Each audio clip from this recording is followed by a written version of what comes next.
সম্মানিত দর্শক শ্রোতাবৃন্দ, সবার কল্যাণ কামনায় মৈত্রীপূর্ণ চিত্তে পুণ্যদান করছি।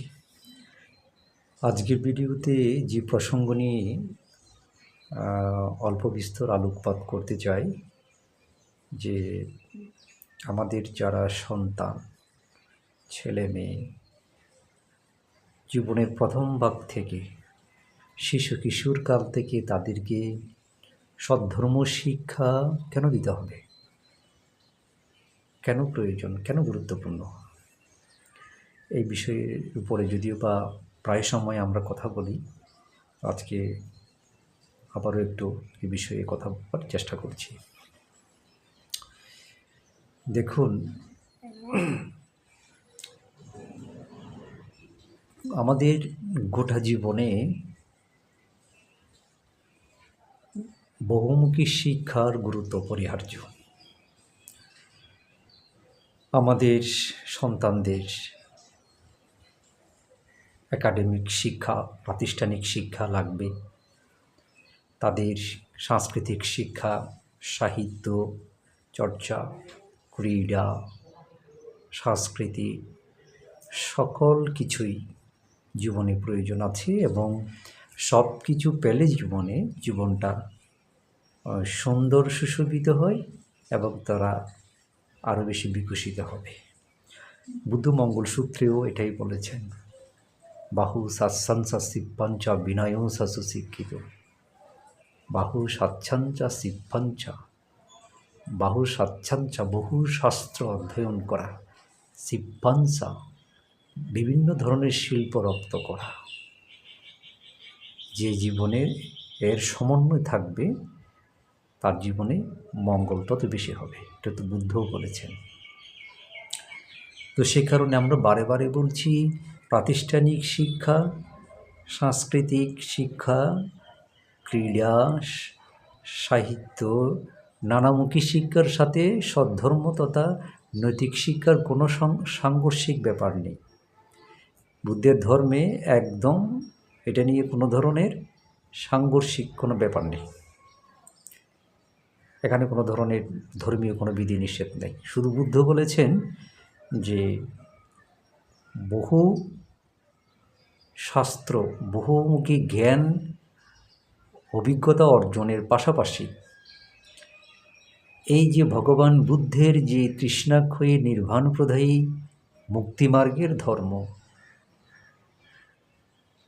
এই সদ্ধর্ম শিক্ষাও আমাদেরকে নিতে হবে, দিতে হবে, এবং এটা করতে হবে ধর্মের প্রয়োজনে নয়, ধর্মের প্রয়োজনে নয়, বুদ্ধের প্রয়োজনে নয়, সংঘের প্রয়োজনে কেবল নয়, এটা করতে হবে নিজের প্রয়োজনে, আত্মপ্রয়োজনে, পরিবারের প্রয়োজনে, সমাজ সম্প্রদায়ের প্রয়োজনে নিতে হবে। না নিলে বুদ্ধের তাতে কিছু যায় আসে না, তেমন কোনো অসুবিধাও নেই, ব্যাপার নেই। আমরা খাই নিজের ক্ষুধা নিবারণের জন্যে, বিশ্রাম নিয়ে নিজের ক্লান্তি দূর করার জন্য, কর্মশক্তি অর্জনের জন্য। তদ্রূপভাবে এই সদ্ধর্ম শিক্ষাও তো নিতে হবে নিজের জন্যে, নিজের চরিত্রকে, জীবনকে সুন্দর করার জন্যে, মনের সুস্থতার জন্যে। আমাদেরকে এই সদ্ধর্ম শিক্ষা নিতে হয়, ওষুধপথ্যের মতো সেবন করতে হয়। তাতে ধর্মের প্রয়োজনে এটা করা হয় না, এটা নিজের প্রয়োজনে, আমাদের প্রয়োজনে এই ধর্মটা আমাদেরকে চর্চা করতে হয়, পালন করতে হয়। আজকে দেখুন চারদিকে কেমন প্রমাণ, জাঞ্জল্য প্রমাণ, জ্যান্ত প্রমাণ, দৃষ্টান্ত ঘটেই চলেছে, দৃষ্টান্ত স্থাপন হয়েই চলেছে যে প্রাতিষ্ঠানিক তথা একাডেমিক শিক্ষায় বা উচ্চশিক্ষায় শিক্ষিত হওয়ার পরেও আমাদের সন্তানেরা একটা সময় পরে জীবনের ডাল থেকে ছিটকে পড়ছে। পরিবার, সমাজ, স্বজাতি, সদ্ধর্ম পেছনে ফেলে তারা বিপদগামী হচ্ছে। তারা ঘর পালাচ্ছে, আরও নানান তারা ব্যাপতে ধাবিত হচ্ছে। তাতে ক্ষতি কার হচ্ছে? প্রথমত তার ক্ষতি হচ্ছে, তার পরিবারের ক্ষতি হচ্ছে, সমাজের এভাবে পর্যায়ক্রমে এই ক্ষতির শিকার সবাই হচ্ছে। তারপরে দেখুন, নৈতিক অবক্ষয়ের কারণে আজকে প্রাতিষ্ঠানিক শিক্ষায় শিক্ষিত হবার পরেও সে যা করতে পারার কথা, যা হতে পারার কথা, যা ভাবতে পারার কথা, যে উচ্চশিখরে সে যেতে পারার কথা, কোনোটাই হচ্ছে না, তার বিপরীত হচ্ছে। কেন? কারণ তার জীবনে নৈতিকতার কোনো সংযোগ নেই। তার সেই পুঁথিগত বিদ্যার সাথে তার প্রজ্ঞার কোনো মিশ্রণ নেই, সংমিশ্রণ নেই, সংস্পর্শ নেই, যার কারণে ওই পুঁথিগত বিদ্যা, প্রাতিষ্ঠানিক শিক্ষা বিদ্যা সে নেওয়ার পরেও সেটাকে ঠিকঠাক কাজে সে লাগাতে পারছে না। সেই পুঁথিগত বিদ্যায়, পুঁথিগত শিক্ষায় শিক্ষিত কিংবা ডিগ্রিপ্রাপ্ত তিনি কিন্তু ঠিকই অন্যায় করছেন, অপরাধ করছেন, পিতামাতাকে তুচ্ছতাচ্ছিল্য করছেন, দায়িত্ব পালন করছেন না, সমাজ বিরোধী, স্ববিরোধী, স্বজাতি, স্বসমাজ বিরোধী কার্যকলাপে লিপ্ত হচ্ছে এবং সে কোনো দ্বিধাবোধ করছে না। এবং আরও দেখবেন, শিক্ষিত হওয়ার পরেও সে পুঁথিগত বিদ্যা লাভের পরেও সে রক্তারক্তি, হানাহানি করছে, সে অন্যের সম্পদ ক্ষতি করছে, নষ্ট করছে, লুটপাট করছে, দুর্নীতি করছে। তারপরে সে তার নৈতিকতা হারাচ্ছে। তারপরে সে মিথ্যাচার করছে, সে মিথ্যা বলছে, মিথ্যা দিয়ে অন্যের ক্ষতি করছে, সে অন্যকে বিদ্বেষমূলক, আক্রোশমূলক, হিংসেমূলক, আক্রমণাত্মক কথাবার্তা বলছে, গালিগালাজ করছে, মন্দ আচরণ করছে, সে মাদক নিচ্ছে, মাদক নিয়ে নিজের জীবনটাকেও ধ্বংস করছে, পরিবারকেও ভোগাচ্ছে, সমাজকেও ভোগাচ্ছে। মাদক সে সেবন করছে কিংবা ব্যবসা করছে। কত পরিবার ছিন্ন ভিন্ন হয়ে গেছে, কত পরিবার, সম্ভাবনাময় পরিবার ধূলিসাৎ হয়ে গেছে। আজকে এইসব কেন হচ্ছে? সে তো নিরক্ষর না, সে তো শিক্ষিত, ক্ষেত্রবিশেষে উচ্চশিক্ষিত, কিন্তু কেন এমনটা হচ্ছে? এমন তো হওয়ার কথা ছিল না। এমনটা হয় এই কারণে যে তার জীবনে আসলে সব কিছু আছে, সম্ভাবনাও আছে, তার মেধাও আছে, হয়তো পারমিও ছিল, প্রস্ফুটিত, বিকশিত, উচ্চশিখরে পৌঁছার মতো, বিকশিত হওয়ার মতো, কিন্তু সদ্ধর্ম শিক্ষায় শিক্ষিত না হওয়ার কারণে তার মন সেভাবে গড়ে ওঠেনি, সে সেভাবে সৎপথে, সম্যক পথে ধাবিত হতে পারছে না। নানান কারণে সে বিপদগামী হয়ে গেছে। তো সেই কারণে আমাদের এই সদ্ধর্ম শিক্ষাটা বাধ্যতামূলক করতে হবে, নিজের প্রয়োজনে, পরিবারের প্রয়োজনে, সমাজের প্রয়োজনে, স্বজাতির প্রয়োজনে। অথচ আমরা দুঃখজনকভাবে লক্ষ্য করছি, আমাদের পিতামাতারা যতখানি অন্যান্য শিক্ষার, অন্যান্য শিল্প, অন্যান্য বিদ্যা দানের জন্য সন্তানদের প্রতি যত না আগ্রহী, যত্নশীল, নজরদারি, খবরদারি করেন, খরচপাতি করেন, যত্নশীল হন, তৎপরতা দেখান, তার কিছুটা অংশেও তার সন্তানকে সদ্ধর্ম শিক্ষা দানের জন্য তিনি অতটা যত্নশীল নন, তৎপর নন, উদার নন। তিনি বুঝতে পারছেন না, তারা বুঝতে পারছেন না। সব করার পরেও কোন আসলে বড় ভুলটা তারা করে রেখেছেন, করছে। আজকে যে সন্তানের জন্যে, যাকে প্রতিষ্ঠিত করার জন্যে, উচ্চশিক্ষায় শিক্ষিত করার জন্যে, নাচে, গানে, শিল্পচর্চায়, সঙ্গীতে সমৃদ্ধ করার জন্যে পিতামাতা নাওয়া খাওয়া ভুলে শত কষ্ট হলেও পরিশ্রম করে অর্জন করে উপার্জন করে তাদের সন্তানের পেছনে ঢেলে দিচ্ছেন, নিজের সাত আহ্লাদ ত্যাগ করেছেন, চোখের ঘুম ছেড়ে দিয়েছেন, ঠিক সময়ে খাবার ছেড়ে দিয়েছেন, নিজের যত্ন ভুলে গেছেন। সেই সন্তানই এক সময় পিতামাতাকে কাঁদায়, পিতামাতাকে কলঙ্কিত করে, পিতামাতাকে হেয় প্রতিপন্ন করে, অসম্মানিত করে।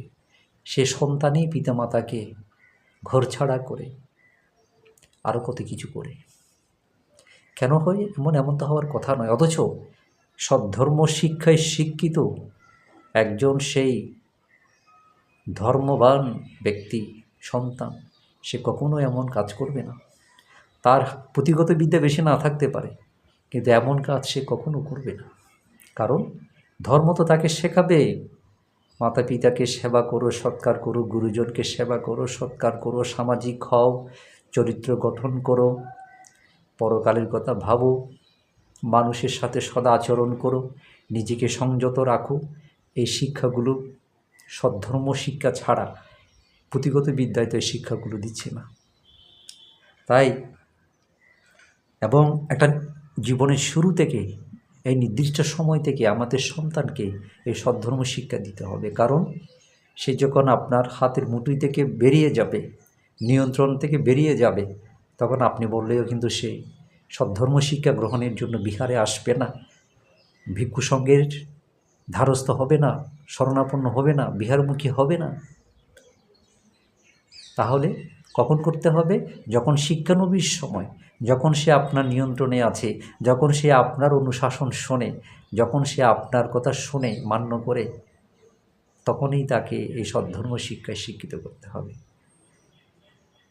মাটি যখন নরম থাকে যে কোনো কিছু বানানো যায়, যখন শক্ত হয়ে যায়, এটা পাথরের মতো হয়ে যায়, ভেঙে চুরমার করা ছাড়া আর কোনো কাজে লাগে না, কিছুই হয় না।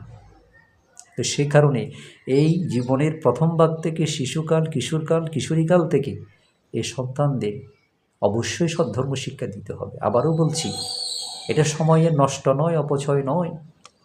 জীবনকে সাজিয়ে তোলা, জীবনকে সঠিক পথে পরিচালিত করার দিক নির্দেশনা পাবে সে সেখান থেকে।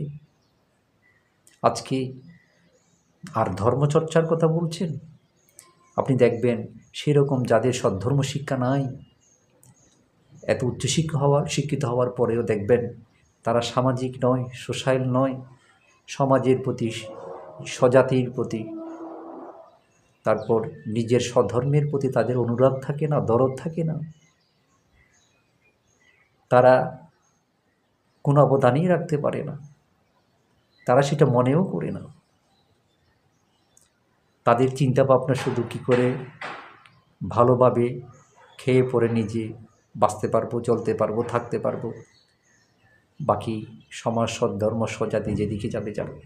এই চিন্তা ভাবনা নিয়ে যদি আমরা সবাই চলি, আমাদের প্রজন্ম চলে, তাহলে কি আদৌ আমরা সামগ্রিকভাবে টিকে থাকবো, ভালো থাকতে পারবো? হবে এরকম? হবে না। সেজন্য বলছি, আমাদের যেখানে আছেন পিতামাতা বা গুরুজন, এই যে ছোটোবেলা থেকে সন্তানকে যখন বুঝবুদ্ধি হয়, এই যে সদ্ধর্ম শিক্ষা দানের জন্যে যা যা করতে হয় তা করতে হবে। কিন্তু আমরা তার কিছুটাও তো করছি না।